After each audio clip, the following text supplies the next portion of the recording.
What is good, everyone? It's your boy Dak Down Away, aka the Dig Dug himself, and today, ladies and gents, we're going to be breaking down the Wildspire Waste video, the trailer for Monster Hunter World. Now, one thing I will say is that there's not a whole lot in here, but if anything, some couple of things you guys might have missed the original first time you've seen the trailer, maybe the couple of times you've seen the trailer. So, without further ado, let's get right into it. So first, let's say this. My man down here in the bottom left-hand corner of the screen, that is Muddy Soft. He doesn't have I don't know his real name right now, but that is Muddy Soft down there. You can see him wiggling it around a little bit in the bottom corner there. Also, take note that this is nighttime. It is nighttime, so that's confirming a day-night cycle, which also is reconfirmed a little bit up the way here when you actually see a time lapse right here. So shout out to Capcom for doing that, give us the day-night cycle again, because that's really cool. The thing is, it is an active day-night cycle as opposed to just being nighttime, daytime, so that's pretty cool. Alright, moving over, I want to look at this real quick. Now, see all these flying wyverns, these little guys? I don't know if they're just there because that's just how they get down. Maybe they're there as the cause of a different wyvern, because remember the Daylinks, they normally show up whenever Gen Moron shows up. And I'm pretty sure there's other wyverns out there, I can't remember off the top of my head, but they actually also show up when other bigger, badder wyverns show up to kind of signal the fact that they're on the way. So maybe these guys might signal the point to another particular wyvern showing up. One that we don't know, maybe one that we do know, maybe one like Sergio or something like that. I'm not 100% sure, but if not, it's still a cool little shot, and just that I actually had a feeling on that, I want to share with you guys in that particular sense. Okay, we have ants. Shout outs to ants. Ants just mean that we have a living ecosystem, which is really cool. So shout outs to that for Capcom for making this game as dope as it is. Hopefully, I'm just excited the fact that we have ants that correlates to the living ecosystem and stuff like that. Quickly. These fish on either side of a hunter here, they're the catfish from Monster Hunter Tri and 3U. You can find them in the flooded forest. I just want to point that out because it's cool to see those guys make a comeback, because with these guys being here, that means there got to be a couple of the third generation monsters in here as well, outside of Barrett and maybe even some Leviathans. So who knows, maybe Gold makes an appearance, I don't know. Okay, back it up just a hair. That's Yaku right there. The new bird wyvern. I forget his full designation, but I just call him Yaku because it's the last piece of the name is Yaku. Kind of like Yankutku, we just call him Kutku. Same thing. That's just our first look at the guy down there. I just want to point that out to you if you missed it the first time. Okay, quickly, see that? She, our huntress, is looking at a dung beetle rolling poop. That further adds to the ecosystem. I kind of like the look of that. Also, the area that we're in looks really interesting as well. Even though they say this game isn't technically open world, it's open area, a lot of these areas look really interesting, well put together, you know what I mean? Almost like photo-esque and realistic in a sense. Like this would be what a barren wasteland of some sort would look like, with lots of rocks and mountains and stuff like that. I don't know, I just really like the way they did the geology in this game. First look at Barrett. Now I want you to note really quickly that my man Barrett right there, he's looking kind of dry. Okay, yo, check his mud. The mud is kind of grayish. Maybe that further adds another layer to his particular this particular character, this monster. Excuse me, I can't talk today. I'm sorry, but maybe he has like a dry state and a wet state, and then a no mud state. You know what I mean? Where the mud is wet, he takes on different parameters, maybe different weaknesses.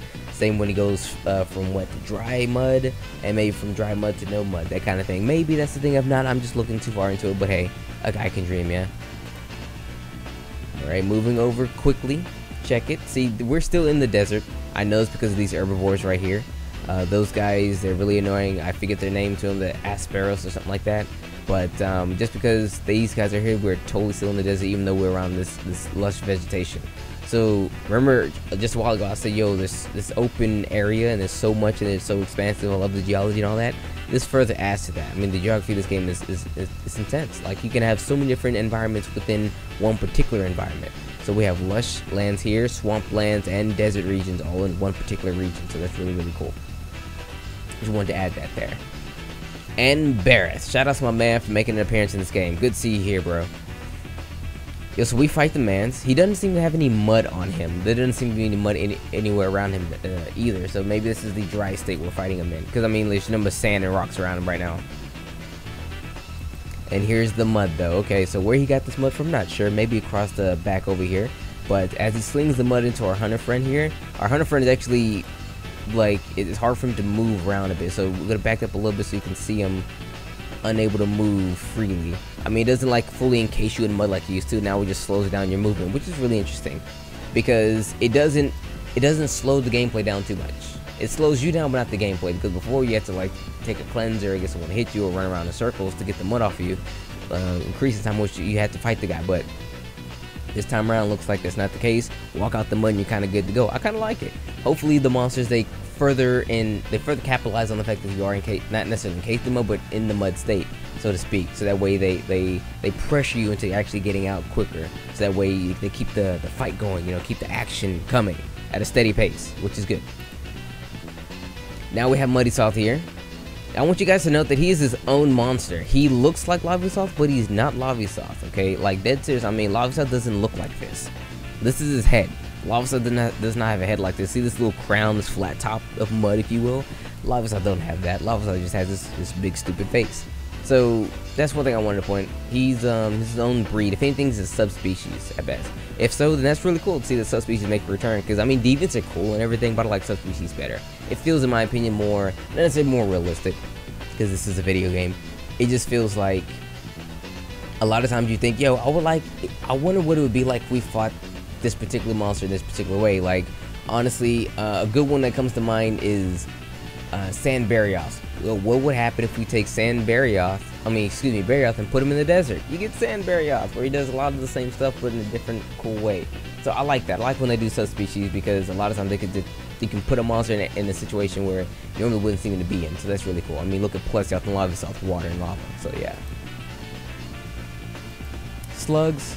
You shoot slugs out of your bow gun. Just want you guys to know that. Look at the slugs. Look at the slugs. Look at the shotgun shells. I'm telling you, it's dope. Dual blade action on my man's right here, getting it in. Yeah, this guy here, Yaku. What's good, bro? If anything, I want you guys to note that is a vase, a pot, if you will. So who's to say that he's actually at a base camp rummaging through materials that you guys have?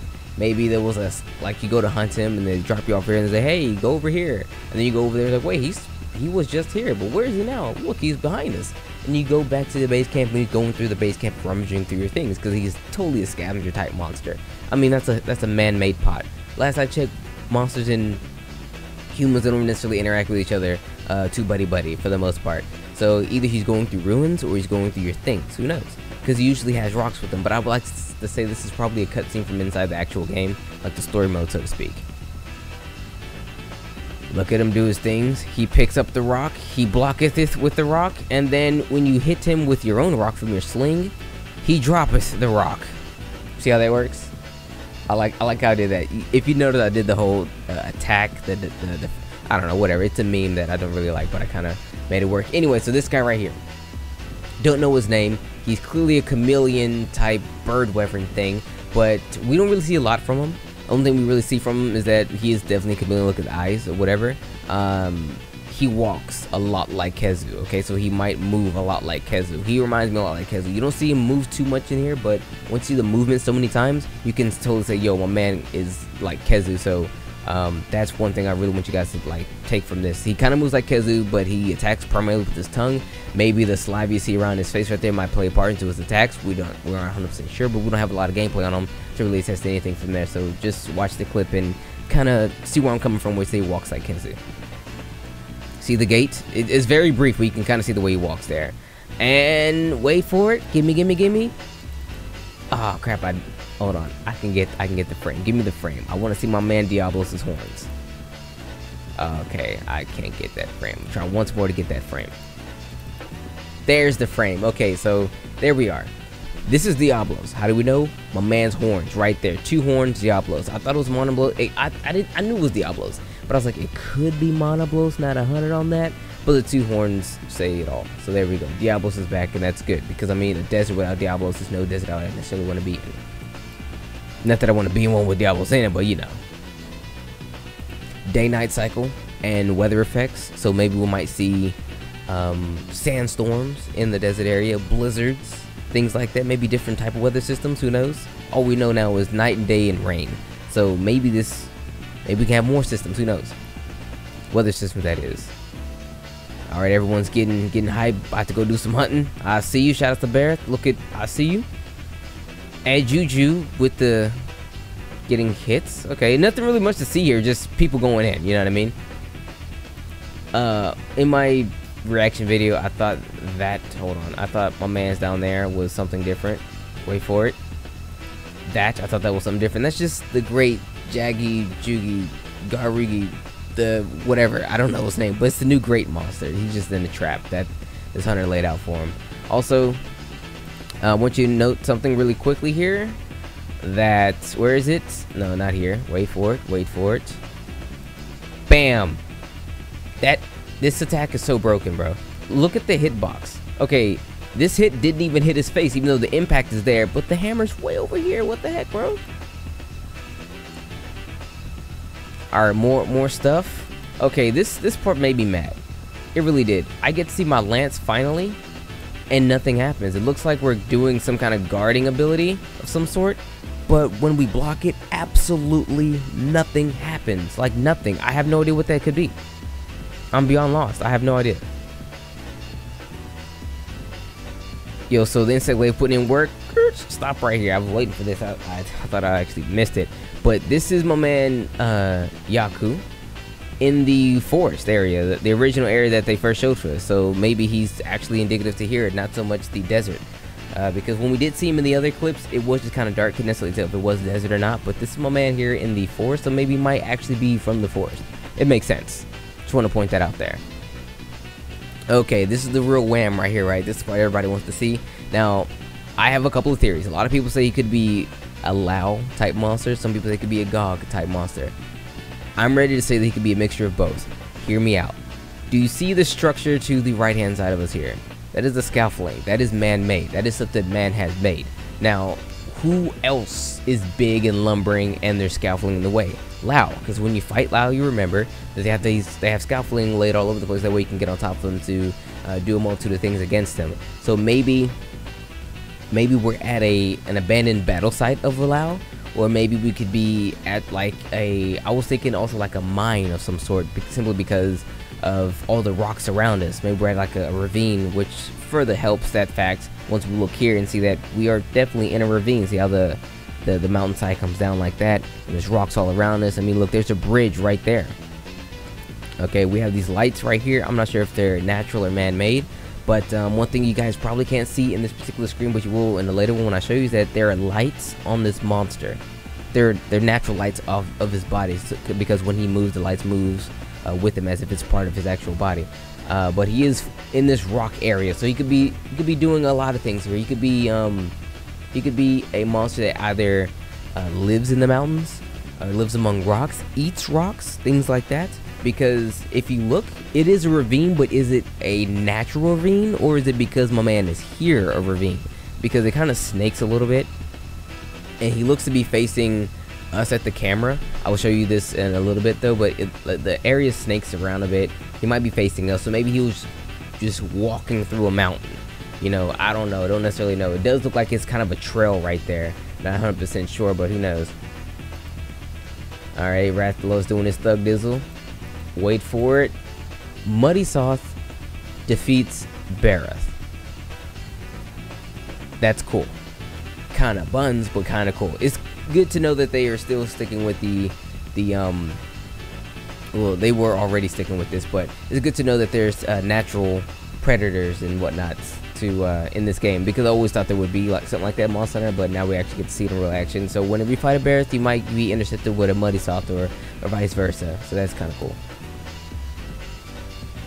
Okay, right here, this is what I want to show you. Now, the natural lights are better seen here and also there. One thing you can take away from this, that he could be Lao, like I said, because of the mountains and everything. Lao is indicative to mountains, but he could also be a Gogmezios type monster, simply because he has a very particular feature on his face. Actually, his nose, so to speak, shares the same exact nose as that of Gogmezios. Also, if you look at the rocks around you, you see the light on the rocks. The rocks are kind of brownish, where our monster here is actually a darker color, almost a black, if you will. Maybe it's rocks that's actually shining off his body like that. Maybe it could be, I don't know, like maybe tar, kind of like how Gogmezios was. Maybe it's not necessarily tar. It might be something akin to that, but not quite. because he is darker. It might be a form of liquid kind of thing, kind of like the tar, because it is darker, like I said 5 times already, but it's a lot shinier. You know what I mean? It's a lot more shiny than the other rocks things around him. Maybe that could be a thing. Maybe I'm just looking too much into it. One thing I want you to know is that, like, okay, it's gonna be kind of hard to see, but in this back piece right here, the back piece, like you see the 2 lights, the bottom light, look a little above that. It looks like like a liquid of some sort is flowing off of his back. Remember, Gogmezios always has that look of like tar running off of his body, so this could very well be another clue to help hint at that. Do you see it? Do you see it? That's just what it looks like. It doesn't look like rocks falling off his body. It looks like tar or something like that. So yo, it could very well be, like I said, a Gogmezio subspecies or something like that, or maybe just him himself, because him returning would be really nice. And to help further insinuate the fact that it could be him, there's the nose. Come on, that is his nose. That is totally his nose, okay? I'm gonna back it up again. That is my man's nose right there. Look at that. Look at that nose. So without further ado, everyone, that's pretty much all I have for you guys right here. I am willing to bet that this guy right here is either Gogmezios himself or a subspecies that would help them live in like rocky regions like this. Because I mean, Gogmezios is a monster that's had human interaction. Remember, we have fought him in the battle quarters. So maybe this might be where he's actually from. You know what I mean? Because if you remember in the text enforcement, they did talk about how he was originally around, and not him himself, but they did have instances where things would go missing and things like that around swampland and whatnot. Well, this area right here it does have swampland in it, so to speak. So this might be our man. If not, yo, let me know what you think. But as always, it's been your boy Dak908, aka the Dig Dug himself. This is my breakdown video of this joint right here. If you don't agree with it, yo, let me know. If you do, I'll let your boy. And as always, take care.